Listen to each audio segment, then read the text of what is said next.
Hey guys, welcome back. तो एक नई क्लास में आपका स्वागत है और आज हम लोग पोटेंशियल एनर्जी स्टार्ट करने वाले हैं। लास्ट टर्न तक हम लोगों ने ये बात कर ली थी कि जो हमारा इलेक्ट्रिक फील्ड है वो क्या होता है, किसी एक डिस्क के लिए, किसी एक सर्कुलर आर्क के लिए, इन सारी चीज़ों का क्या सिग्निफिकेंस होता है, ये सारी चीज़ें हम लोगों ने देखी थी। तो आज हम लोग उसी में प्रोसीड करते हुए पोटेंशियल एनर्जी की बात करने वाले हैं। तो क्या होती है एक्चुअल में पोटेंशियल एनर्जी, इसको समझने के लिए हमें जो मैकेनिक्स में जब हम पोटेंशियल एनर्जी पढ़ते हैं, वर्क पावर एनर्जी वाला जो टॉपिक होता है, वहाँ से हमें पोटेंशियल एनर्जी का एक डीप नॉलेज होना चाहिए। बाय द वे, मैं आपको थोड़ा सा एक इंट्रोडक्शन ज़रूर दूंगा पोटेंशियल एनर्जी का, कि एक्चुअल में आपको इलेक्ट्रोस्टैटिक पोटेंशियल एनर्जी समझ आने में जो हेल्प करेगा। ठीक है ना। तो अपन आज स्टार्ट कर रहे हैं इलेक्ट्रोस्टैटिक पोटेंशियल एनर्जी। उसके पहले हम लोग बात समझ लेते थोड़ी सी, पोटेंशियल एनर्जी एक्चुअल में होती क्या है। क्या चीज़? Potential energy. ठीक भाई। एक्चुअल में पोटेंशियल एनर्जी का कॉन्सेप्ट कहाँ से आता है? जब भी हम किसी भी काम को करते हैं तो एक्चुअल में होता क्या है कि सपोज दैट मैंने इस ऑब्जेक्ट को यहाँ से उठा के यहाँ तक प्लेस कर दिया, तो हमने जो एक्सटर्नल वर्क डन किया वो उसमें एक पर्टिकुलर एनर्जी के फॉर्म में स्टोर हो जाता है। जो भी हम वर्क डन कर रहे हैं, वर्क डन जो एक्सटर्नल एजेंट करता है वो उस पर्टिकुलर ऑब्जेक्ट में एनर्जी के फॉर्म में स्टोर हो जाता है। मान लो मैंने किसी ऑब्जेक्ट को यहाँ से उठा करके यहाँ प्लेस कर दिया, तो मैंने उसको कुछ ऊंचाई उठा दिया है। इसका मतलब क्या है? मैंने उसकी एनर्जी में इंक्रीज कर दिया। मैंने जो एक्स्ट्रा वर्क किया है that is stored in that particular object. तो वो जो पर्टिकुलर एनर्जी है that is called potential energy of that particular object. तो हम लोग जनरली जो ग्रेविटेशन में हम लोग पढ़ते हैं, हम लोग वर्क एनर्जी में जो ग्रेविटेशन का कॉन्सेप्ट पढ़ते हैं, मान लो ग्रेविटेशन पोटेंशियल एनर्जी। तो कोई ऑब्जेक्ट यहाँ पर रखा हुआ है, ठीक है ना, मान लो m मास का है, ये इसको हम लोग ग्राउंड लेवल डिफाइन करते हैं। ठीक है ना, ग्राउंड लेवल। ग्राउंड लेवल में जो पोटेंशियल एनर्जी है उसको हम जीरो में से डिफाइन करते हैं। Potential energy in ground state is equal to zero, उसको हम जनरली यू से दिखाते हैं। तो जब इसको हम किसी हाइट h उठा देते हैं, सॉरी, तो h हाइट मान लो हमने ऊपर उठाया है, तो जब ये ऑब्जेक्ट यहाँ पर पहुंच गया तो यहाँ पर इसकी जो पोटेंशियल एनर्जी हो जाती है that is defined as U is equal to mgh। ऐसा क्यों हम लोग बोल पाते हैं कि ये mgh हो गई है? क्योंकि इस मान लो किसी पोजिशन टाइम पे यहाँ पर था, ठीक है ना, यहाँ पर था, इसको हम लोग यहाँ पर दिखाते हैं। देखो यहाँ से मान लो किसी पर्टिकुलर टाइम पे जो ऑब्जेक्ट है वो यहाँ पर है, ठीक है, कोई दिक्कत नहीं। इस पे जो नीचे फोर्स लग रहा है that is mg, that is mg। अब हमें करना क्या है? इस ऑब्जेक्ट को हम ऊपर की तरफ खिसका रहे हैं। एक बात हमें बहुत ध्यान समझनी चाहिए कि जब भी हम ये काम, इस चीज को समझ रहे होते हैं, तो एक बात का हमें ध्यान रखना पड़ता है, दैट इज कि हम इस ऑब्जेक्ट को बहुत धीरे धीरे धीरे धीरे ऊपर ले जा रहे हैं। मतलब आपने पढ़ा होगा ना, बिल्कुल एक स्लो प्रोसेस की तरह धीरे ले जा रहे हैं, धीरे धीरे धीरे धीरे मतलब ऊपर ले जा रहे हैं इसको। इसका मतलब ये है कि जो भी हम ऊपर की तरफ एक्सटर्नल फोर्स लगा रहे हैं, जो भी हम एफ एक्सटर्नल लगा रहे हैं, वो थोड़ा सा ज्यादा होगा mg से, तभी वो धीरे धीरे धीरे धीरे ऊपर जा रहा है। इसको मान के चल रहे हैं, अभी जो इनिशियल अजम्पशन मान के चल रहे हैं, इससे क्या होता है, हमें समझने में थोड़ी हेल्प मिलेगी। ठीक है ना। तो this is slightly greater than mg, तो हम मान सकते हैं कि लगभग लगभग mg के बराबर ही है वो। इतना स्लो प्रोसेस है, बिल्कुल स्मार्ट सिमिल की स्लो प्रोसेस है वो। ठीक है। तो हुआ क्या कि जितना mg है लगभग लगभग हम f एक्सटर्नल मान के चल सकते हैं। f एक्सटर्नल इज मतलब ऑलमोस्ट इक्वल टू mg। ठीक है ना, थोड़ा सा ज्यादा होगा। ठीक है ना, ये मान के चल रहे हैं अभी। ठीक है, कोई दिक्कत नहीं। इसका मतलब ये है जो हम एक्सटर्नल वर्क डन कर रहे हैं वो किधर की तरफ है? बेसिकली अगर उसका देखो देखो डिस्प्लेसमेंट किधर है? ऊपर की तरफ। और जो mg लग रहा है वो नीचे की तरफ है, जो एक्सटर्नल लग रहा है वो ऊपर की तरफ है। यानी इसका मतलब ये है कि जो एक्सटर्नल फोर्स वर्क डन कर रहा है, work done by external force, उसकी डायरेक्शन जो है वो डिस्प्लेसमेंट की डायरेक्शन में है। यानी वो जो आएगा क्या आएगा? F external is into displacement. आप कुछ भी डिस्प्लेसमेंट, छोटा सा डिस्प्लेसमेंट dx मान सकते हैं। ठीक है ना। या आप सिंपल पूरी दूरी क्या है? h, तो आप पूरा h मान लो। पूरी दूरी कितनी है? h। ये आ जाएगा। और एफ एक्सटर्नल कितना है? mg। ठीक है, ऑलमोस्ट इक्वल टू mg, तो क्या आ गया? mgh। इसमें कोई दिक्कत? तो ये जो एक्सटर्नल वर्क हमने किया है ये उस ऑब्जेक्ट में स्टोर हो जाता है पोटेंशियल एनर्जी के फॉर्म में। थोड़ा सा इसको हम इस फोर्स की हेल्प से, ग्रेविटेशनल फोर्स की, यानी हम देख सकते हैं कि ग्रेविटेशनल फोर्स ने कितना वर्क डन किया। इस work done by this force, work done by mg, work done by mg क्या लिख सकते हैं? mg into minus H. Minus H क्यों? कि mg लग रहा है नीचे की डायरेक्शन में और डिस्प्लेसमेंट हो रहा है ऊपर की डायरेक्शन में, तो ये आ गया माइनस mgh। तो एक बात हमने क्या देखी कि जो पोटेंशियल एनर्जी है that is equal to the work done by external agent. और we can say that the potential is defined as the work done by external force, ठीक है ना। तो एक्सटर्नल फोर्स ने वर्क डन कितना किया, mgh, ये किसके बराबर है, mgh के बराबर, सॉरी चॉप टूटी, ठीक है, mgh। अब एक चीज देखना ध्यान से, हमने क्या देखा कि work done by external agent is equal to, हमने क्या देखा कि वो आया mg के बराबर, और सॉरी mgh के बराबर, और mgh क्या है, यहाँ की पोटेंशियल एनर्जी। लेकिन यहाँ की पोटेंशियल एनर्जी mgh तब है जब हमने यहाँ पर ग्राउंड पे पोटेंशियल एनर्जी को जीरो माना हुआ है। हमें ये बात समझनी होगी कि पोटेंशियल एनर्जी को जब भी हम समझ रहे हैं तो हमें एक ग्राउंड लेवल डिफाइन करना होगा, जहां पर हम, ग्राउंड लेवल क्या है, जहां पे पोटेंशियल एनर्जी को हम जीरो मानते हैं, तो वो हमने यहाँ पे माना हुआ है। तो यहाँ का डिफरेंस है mgh, ना कि ये इनिशियल और एंड पॉइंट पे की वजह से mgh है। अगर बोलो सपोज दैट यहाँ पे होती पोटेंशियल mgh, तो यहाँ पर हो जाती है कि 2 mgh, इन दोनों के बीच का डिफरेंस हमेशा कांस्टेंट रहता है mgh। यानी इसको हम इस तरह से लिख सकते हैं, इसको हम इस तरह से लिख सकते हैं, u final minus u initial. u initial कितना है, जीरो और u फाइनल कितना है, mgh। तो इसको हम ये लिख सकते हैं। या हमने एक चीज और देखी कि वर्क डन बाई जो mg आया है, वर्क डन बाई, या इसको हम लिख सकते हैं mg क्या हमारा कंजर्वेटिव फोर्स।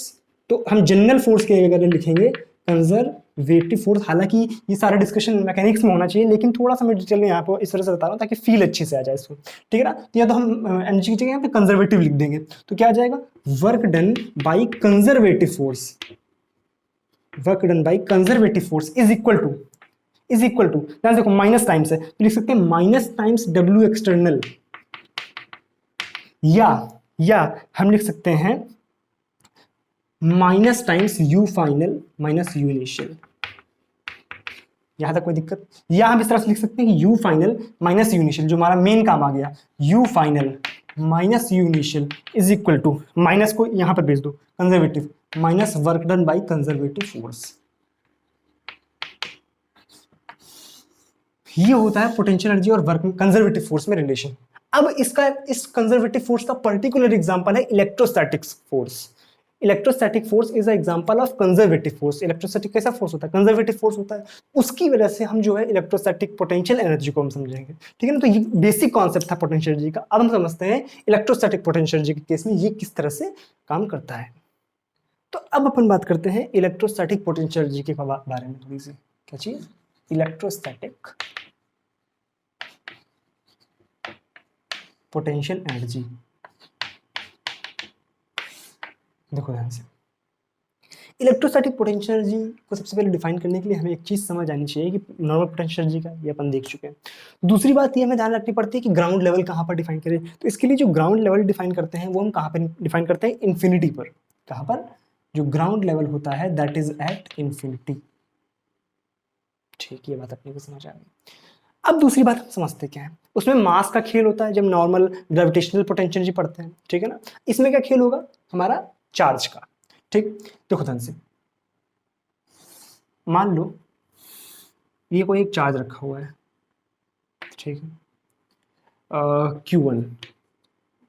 मान लो कोई एक दूसरा चार्ज अपन इन्फिनिटी से लेकर के आ रहे हैं। कहाँ से, क्योंकि अब हम कहाँ की बात करेंगे, हमेशा कहाँ से लेकर के आएंगे, इन्फिनिटी से, ठीक है ना। ये कोई दूसरा चार्ज था, इन्फिनिटी पर रखा हुआ था, इसको हम लेकर के आ रहे हैं, ठीक है, लेकर के आ रहे हैं, लेकर मान लो किसी फाइनाइट डिस्टेंस हम R2 तक ले आए इसको, या मान लो किसी भी फाइनाइट x तक ले आए, चलो ठीक, मान लो x तक ले आए इसको, ठीक है, यहाँ पर आ गया x, यहाँ तक कोई दिक्कत। अब हमने बोला कि बताओ इसको जब हम R पे उठा के ले आएंगे, इस तरह से R पे उठा करके ले आएंगे, ये डिस्टेंस एक पर्टिकुलर R है, तो इसकी पोटेंशियल एनर्जी को हम किस तरह से डिफाइन करेंगे, इसकी क्या पोटेंशियल एनर्जी होगी। देखो first of all potential energy क्यों होगी ये भी हमें समझना पड़ेगा।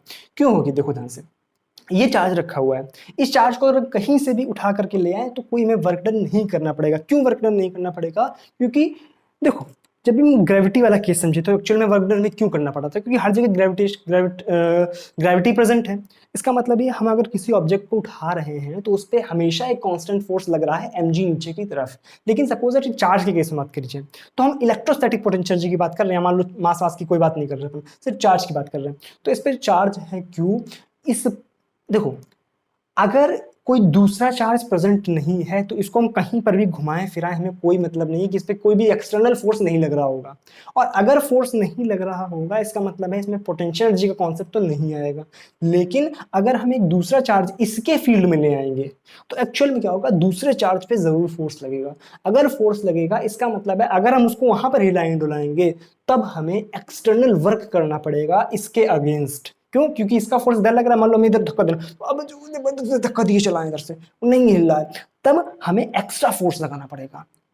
तो जब फोर्स लगाएंगे अपन एक्सटर्नल वर्क करेंगे उस पर, तो वो जो वर्क होगा पोटेंशियल एनर्जी के फॉर्म में स्टोर हो जाएगा। दैट वर्क डन या that energy is called electrostatic potential energy.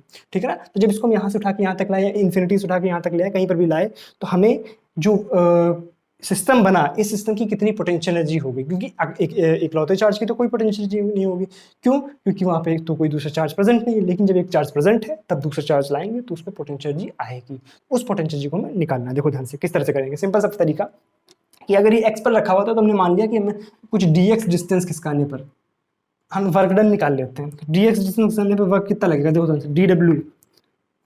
यहाँ पे दो तरह के वर्क डन हम डिफाइन कर सकते हैं। एक work done by electrostatic force. Electrostatic force किधर लग रहा है, इस तरफ को, ये कौन सा है, एफ इलेक्ट्रोस्टैटिक। और एफ एक्सटर्नल किधर लगा रहे हैं, इस तरफ को, एफ एक्सटर्नल किधर लगा रहे हैं, इस तरफ को। क्यों? क्योंकि वो इलेक्ट्रोस्टैटिक के अपोजिट, और लगभग हमने बताया था ना अभी कि mg और वो एक्सटर्नल फोर्स का वही रिलेशन यहाँ पे, वो धीरे धीरे इनफाइनेटेसिमल स्मॉल प्रोसेस धीरे धीरे हम खिसका के ला रहे हैं, तो ऑलमोस्ट इक्वल। ठीक है ना, हल्का से ज्यादा होगा बट ऑलमोस्ट इक्वल हम मान सकते हैं।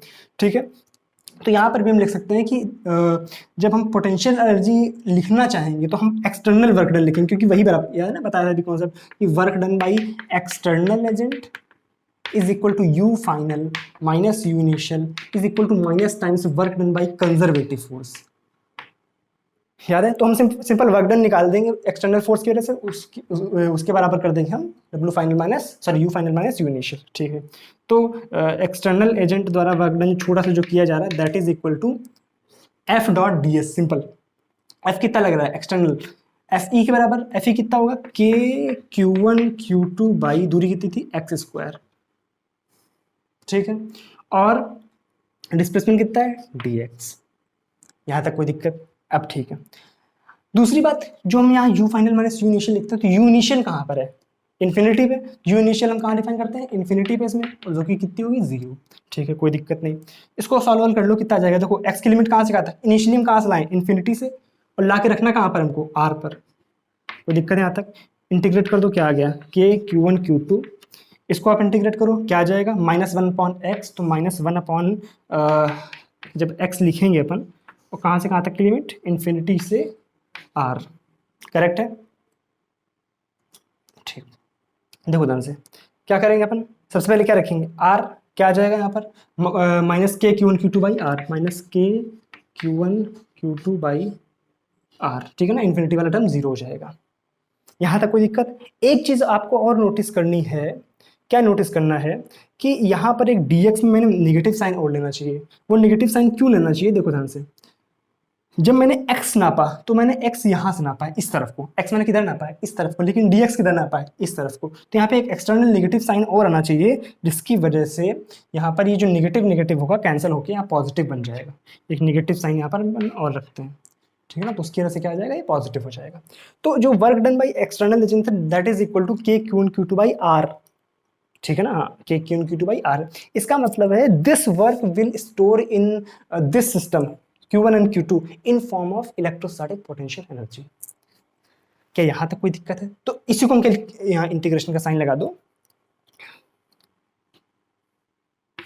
ठीक है, तो it will be equal to, ये क्या है, W work done by external agent. ठीक है, और यही किसके बराबर है, पोटेंशियल एनर्जी के बराबर। तो पोटेंशियल एनर्जी को हम किस तरह से लिख सकते हैं, U is equal to k Q1 Q2 by r। क्या यहां तक कोई दिक्कत है? तो this is the electrostatic potential energy of this system having charges Q1 and Q2। तो हमारे पास अगर सिंपल दो चार्जेस हैं, आपको सिंपल इससे याद रखना, दो चार्जेस है, Q1 है, Q2 है, दूरी r पर रखे हुए, इसकी जो हम इलेक्ट्रोस्टैटिक पोटेंशियल एनर्जी लिखेंगे वो लिखेंगे U is equal to k Q1 Q2 by r। That's it. दो चार्जेस के लिए हम किस तरह से पोटेंशियल एनर्जी लिखते हैं ये आपको समझ आना चाहिए। बात क्लियर है यहाँ तक? इसको उतारो फटाक से। तो अगली चीज हम इसमें क्या देखते हैं, देखो ध्यान से। हमने ये देख लिया कि पोटेंशियल एनर्जी हम दो चार्जेस के केस में किस तरह से डिफाइन करते हैं। अब नेक्स्ट चीज क्या है, देखो मान लो, अब एक छोटे छोटे सवाल करके देखते हैं इस पर। मान लो मैंने आपसे बोला एक ही चार्ज है, ये रखा हुआ है Q1 या Q सिंपल मान लो, ठीक है। इससे ये फिक्स है, ये क्या है, ये फिक्स है। और इससे r दूरी पर एक छोटा सा चार्ज रखा हुआ है, दूसरा चार्ज Q, ठीक है ना, ये भी Q है। मान लो ये इसका भी मास m था, इसका भी मास m था। इसको रिलीज कर दिया गया, रिलीज्ड, छोड़ दिया गया। ऑब्वियस सी बात है, इस पर फोर्स इधर लग रहा था, इधर की तरफ तो भागेगा सीधी इसी लाइन में, ठीक। आपसे बोला गया कि बताओ क्या हो सकता है, बताओ जब ये 2r दूरी पर होगा, जब ये 2r दूरी पर होगा तो इसकी क्या रफ्तार होगी। यहां पर इसकी रफ्तार बतानी है, कितनी रफ्तार, कितनी वेलोसिटी से जा रहा होगा। क्वेश्चन समझ आया? वीडियो को पॉज करो, फटाक से एक बार ट्राई करो, करो कोशिश। कर लिया? अब देखो ध्यान से। एक फर्स्ट तरीका तो इसका लॉन्ग मेथड जो होता है दैट इज काइनेमेटिक्स वाला मेथड, ठीक है ना। फोर्स फोर्स रिलेशन लगा के एक पर्टिकुलर जगह पर फोर्स लिखेंगे, उससे एक्सेलरेशन निकालेंगे, फिर वो तीनों जो इक्वेशन होती है हमारी, सॉरी तीनों इक्वेशन से नहीं, ये आपका कांस्टेंट फोर्स तो नहीं, लेकिन लगे कहाँ से, a is equal to d v upon d t, वहाँ से आकर के ये आपका आंसर आ सकता है, लेकिन वो लॉन्ग मेथड। ये एक लाइन सोल्यूशन, एक लाइन सोल्यूशन किस तरह से, अपन यहाँ से यहाँ तक एनर्जी कंजर्व करा देते हैं। यहाँ पर एनर्जी कितनी है, काइनेटिक एनर्जी कितनी, जीरो, के इनिशियल कितना, जीरो, यू इनिशियल कितना है, देखो ध्यान से, यहाँ पर पोटेंशियल एनर्जी कितनी, के क्यू स्क्वायर बाई आर, ठीक है।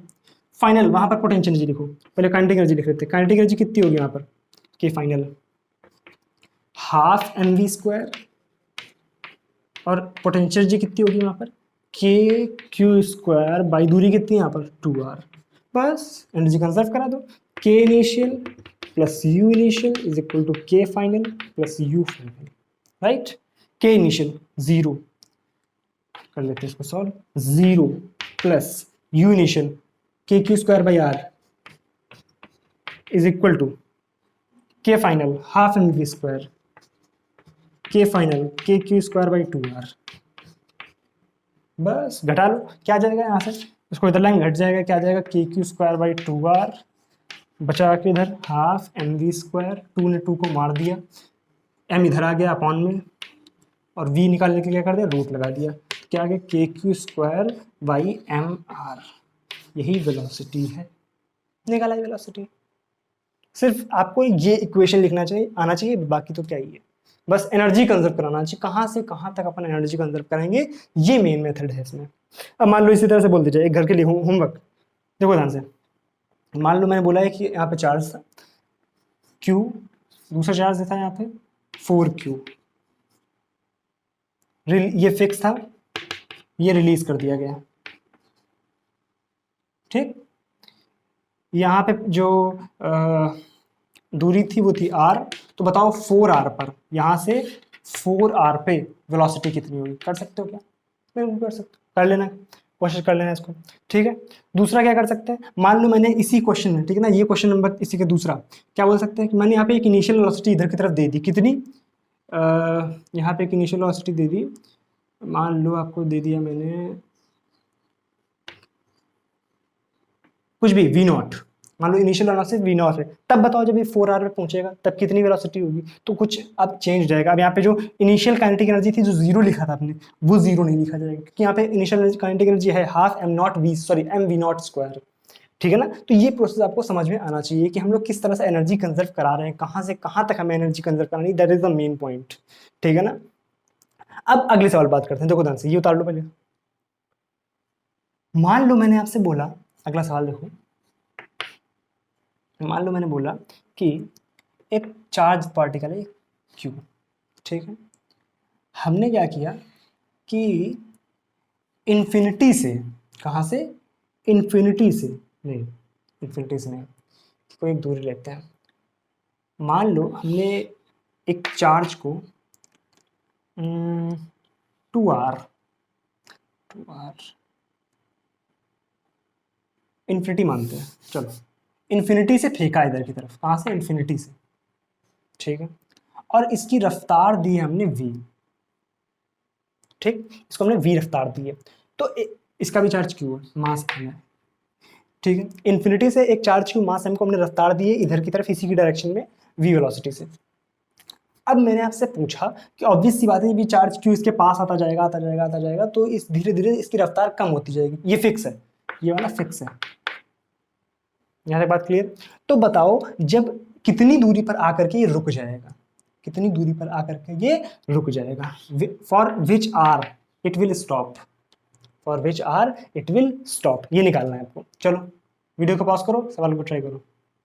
कर लिया? अब देखो ध्यान से, सिंपल कहाँ से कहाँ तक एनर्जी कंजर्वेशन करना है आपको, इन्फिनिटी से उस डिस्टेंस आर तक। तो इन्फिनिटी पे पोटेंशियल जी कितनी, डायरेक्ट अब देखो बार बार नहीं लिखेंगे के initial W initial sorry U initial, direct करते हैं। यहाँ पे kinetic energy half m v square, infinity potential zero होती है, कोई दिक्कत नहीं। आर पे आके हमें जब ये पार्टिकल जिस दूरी पर आकर के रुक जाएगा उस दूरी पर जो काइनेटिक एनर्जी लिखी जाएगी दैट विल बी जीरो। करना क्या है, यहाँ पे पोटेंशियल जी लिख दो, हाँ sorry k q square by r square, यहाँ से क्या आ गया, sorry k q square by are, यहाँ से क्या आ गया, आर की वैल्यू निकाल लो, सिंपल आंसर आ गया। क्या था इसमें, कुछ नहीं। अगला सवाल देखो, मान लो मैंने आपसे बोला कि, चलो इसी में करते हैं, देखो ये सवाल नोट कर लो, फिर इसको नोट कर लेना, दूसरा सवाल है अगला ये, ठीक है ना। अब मैंने क्या किया, इसको फिक्स ना करके मैंने इसको भी रिलीज कर दिया, मैंने इसको, ये फ्री है आपके पास, ये फ्री है, अब क्या रिमूव कर सकता है। अब बताओ देखो एक्चुअल में क्या होगा, ये चार्ज यहाँ पर फ्री है, ठीक है, उसको मैंने इन्फिनिटी से फेंका इधर की तरफ, तो क्या होगा, जैसे जैसे इसके पास आएगा ये दूर भागना चाहेगा, तो इधर की इसकी रफ्तार बढ़ेगी, इधर इसकी रफ्तार बढ़ेगी और इसकी घट रही होगी। तो एक टाइम पर आए ये होगा कि इसकी रफ्तार घटते घटते इसकी रफ्तार बढ़ते बढ़ते एक टाइम आएगा जब दोनों की रफ्तार बराबर हो जाएगी। उस टाइम पे ये दोनों के बीच की जो दूरी होगी वो मिनिमम होगी। आपसे वही मिनिमम दूरी पूछी गई है, आपसे वही मिनिमम दूरी पूछी गई, बताओ किस इनके बीच की जो मिनिमम दूरी है वो क्या हो सकती है। शॉर्ट आर मिनिमम आपसे पूछा गया है, बात समझ आई ना, या कितनी दूरी तक ये बस बेसिकली जब ये एक दूसरे के पास, ये सॉरी ये इसके पास आ रहा होगा तो कितनी मिनिमम दूरी तक ये आ सकता है। ऑब्वियस सी बात है, एक पर्टिकुलर मिनिमम दूरी तक आएगा, फिर क्या होगा, इसकी रफ्तार उससे बढ़ने लगी क्योंकि इसकी घट रही थी इसकी बढ़ रही थी, तो एक दूरी पर आएगी तो दोनों की बराबर होगी, तब आर मिनिमम होगा, लेकिन फिर इसकी बढ़ती रहेगी इसकी घटती रहेगी, तो फिर क्या होगा, वो आगे निकल जाएगा ये पीछे रह जाएगा, तो उस टाइम पे आर मिनिमम होगा, तो वही आपको निकालना है, ठीक है ना। चलो वीडियो को पॉज करो, सवाल को ट्राई करो। चलो रे, कर लिया? अब देखो इधर ध्यान सुनो मेरी बात, यहाँ पर पोटेंशियल, सिंपल सी बात, काइनेटिक एनर्जी कितनी थी, हाफ एम वी स्क्वायर, कोई दिक्कत नहीं। अब एक बात आपको ध्यान रखनी होगी कि जब यहाँ पर ये आ जाएगा, किसी भी आर मिनिमम पर ये आ जाएगा, मान लो ये दूरी आर मिनिमम थी, उस दूरी पर केवल और केवल पोटेंशियल एनर्जी नहीं होगी, वहां पर इन दोनों के पास काइनेटिक एनर्जी भी होगी, लेकिन उस दूरी पर दोनों साथ चल रहे होंगे। साथ का चलने का मतलब क्या है, उन दोनों की रफ्तार होगी सेम, क्योंकि इसी दूरी पर उन दोनों की रफ्तार सेम होगी, वरना उसके बाद और उसके पहले अलग अलग होगी। इसका मतलब है उस दूरी पर, मान लो यहाँ पे इसको वी नॉट बोल देता हूँ, ठीक है ना, तो अच्छा लगेगा देखने में। तो उस दूरी पर मान लो जो रफ्तार है वो v है, क्या है v, तो हम काइनेटिक एनर्जी किस तरह लिखेंगे, हाफ एम वी स्क्वायर, एक की गुणा दो, क्योंकि दोनों चल रहे हैं ना, दोनों चलेंगे ना उस टाइम पे। इक्वेशन समझ आई? शुरुआत में केवल काइनेटिक एनर्जी थी, जब ये आर दूरी पर आ गए तो वहां पे पोटेंशियल एनर्जी, और वहां पे दोनों चल रहे हैं तो दोनों की काइनेटिक एनर्जी। बस अब करना क्या है, v जो है हमें पता हो जाए अगर, तो हम सवाल कर सकते हैं। करने का तरीका simple, momentum conservation, momentum initial is equal to momentum final. Initial momentum कितना है, m v naught, final momentum कितना है, दोनों का मास, इसका मास m था, ठीक है ना, दोनों का मास कितना है m, तो टोटल मास कितना होगा 2m। देखो पहले वाले का मोमेंटम mv और दूसरे वाले का मोमेंटम भी mv, तो कितना हो गया 2mv। m ने m को मार दिया, v की वैल्यू कितनी आ गई यहाँ से, v नॉट बाई 2। बस करना क्या है, यहाँ पे v नॉट बाई 2 पुट कर दो, क्या आ जाएगा, half m v naught square is equal to k q square by, sorry भाई आर मिनिमम का स्क्वायर, सॉरी आर मिनिमम, और यहाँ पे 2 से 2 मर गया, यहाँ बचा m, और v नॉट की जगह पर रख दो, सॉरी v की जगह पर रख दो v नॉट बाई 2, तो v नॉट बाई 2 रखेंगे तो v नॉट स्क्वायर बाई 4 आ जाएगा। बस सॉल्व करके आर मिनिमम की वैल्यू निकाल लो यहाँ से। क्या सवाल चमका है, इसमें कोई दिक्कत नहीं ना। अब एक काम करता हूँ, मैं आपको एक सवाल घर के ले देता हूँ, अगली घर के लिए। फिर आप क्या करोगे, उसको ट्राई करोगे और करके बताओगे आके, ठीक है ना। चलो यहीं करा देते हैं, घर पे कर देने की क्या जरूरत, तुम लोग करोगे आके नहीं। देखो इसको नोट करो, फिर यहीं पे करते हैं। चलो देखो ध्यान से क्या करेंगे अपन। मान लो एक उसी तरह से चार्ज रखा हुआ था, चार्ज क्यू मास m, ठीक है ना, फिक्स है ये, ठीक है। इससे कुछ दूरी पर, या वही इन्फिनिटी मान लेते हैं, इन्फिनिटी पर एक चार्ज रखा हुआ है, लेकिन वो इसकी लाइन में नहीं, वो कुछ ऊपर है। जैसे मान लो यहाँ से कुछ दूरी पर है, यहाँ से कुछ दूरी d मान ली, यहाँ पर ही चार्ज है, चार्ज क्यू मास m इन्फिनिटी पर, ठीक है। और इसको इधर की तरफ एक रफ्तार दी गई है v0। अब बताओ इनके बीच की शॉर्टेस्ट पॉसिबल डिस्टेंस क्या होगी, ठीक है ना। वही आर मिनिमम आपको निकालना है। वीडियो को पॉज करो, सवाल ट्राई करो। कर लिया। देखो ध्यान से, फर्स्ट ऑफ ऑल हमें ये देखना होगा कि इसका पाथ कैसा होगा। देखो ध्यान से, ये क्या धीरे धीरे ऐसा आएगा, और जैसे इसके पास आएगा वैसे वैसे दूर हटने लगेगा। क्यों? क्योंकि रिपल्शन हो रहा होगा। क्या इस तरह का कुछ इस पे जो शॉर्टेस्ट पॉसिबल डिस्टेंस होगी, इस तरह का पाथ होगा इसका। याद है ना, रदरफोर्ड मॉडल में अपन इस तरह से पढ़ते थे, अल्फा स्कैटरिंग, अल्फा रे, इस तरह से उस पर अल्फा पार्टिकल हम बम्बार्डिंग करते थे गोल्ड फॉइल पे, ठीक है ना। इस तरह से होता था, वही उसी तरह का कुछ पॉजिटिव पॉजिटिव चार्ज है तो रिपल करेगा इस तरह से, ठीक है। आपको यहाँ पे आर मिनिमम, ये दूरी क्या है, आर मिनिमम है। तो सिंपल सा तरीका, भाई एनर्जी कंजर्वेशन फर्स्ट इक्वेशन तो वहीं से आएगी, क्या आ जाएगी वहाँ से, K sorry kinetic energy half m v naught square plus, sorry वहाँ पे तो और कोई पोटेंशियल एनर्जी तो है नहीं, इज इक्वल टू, यहाँ पे पोटेंशियल एनर्जी जब लिखेंगे क्या आ जाएगा, k q square by r minimum. और यहाँ पे काइनेटिक एनर्जी कितनी होगी, देखो ध्यान से, ये तो फिक्स है, इसके पास क्या रफ्तार होगी, क्यों? क्योंकि अब ये लाइन में तो है नहीं जो रुक जाएगी, तो दूर भागने का प्रयास करेगा, तो क्या जाएगा हाफ एम वी स्क्वायर। इस वाले की रफ्तार यहाँ पर, इस जगह पर इधर की तरफ रफ्तार होगी ना भाई इसके पास, v। बस हमें करना क्या है, v और v नॉट में फिर से एक रिलेशन निकालना है। वो रिलेशन कहाँ से आएगा, ध्यान से देखो, ध्यान देखो उसमें क्या किया था, लाइन में थे तो लीनियर मोमेंटम कंजर्व कराते हैं। क्या है यहाँ पर अपन, देखो ध्यान से, किसी भी पॉइंट के अबाउट आप देखो, मान लो ये यहाँ पर था पार्टिकल, ठीक है ना। तो मान लो अगर किसी टाइम पे पार्टिकल यहाँ पर है, तो इस पे इसकी वजह से फोर्स किधर लग रहा है, इधर की तरफ, और इधर की तरफ इस पे फोर्स किधर लग रहा है, इधर की तरफ। तो एक्चुअल में जो इस पे नेट फोर्स लग रहा है, या बोल सकते हैं कि net force and net torque जो दोनों लग रहे हैं, दोनों क्या है, इस पे जीरो है। तो यहाँ पे हम क्या कर सकते हैं, बोल सकते हैं कि नेट टॉर्क इसके अबाउट, क्यों? क्योंकि आर भी इधर है और एफ भी इधर है, आर क्रॉस एफ होता है ना। Net torque about this charge को मान लेते हैं पी पॉइंट, तो net torque about P is equal to zero. इसका मतलब क्या है, L is equal to L momentum conserve, sorry angular momentum conserve होगा। अगर एंगुलर मोमेंटम कंजर्व है, इसका मतलब क्या है, इनिशियल एंगुलर मोमेंटम यहाँ पर लिखेंगे, कितना है यहाँ पर, m इसका मास इंटू v नॉट इसका रफ्तार इंटू दूरी कितनी इनके बीच की, परपेंडिकुलर डिस्टेंस लेते हैं ना ये, ठीक है ना, d। करेक्ट है,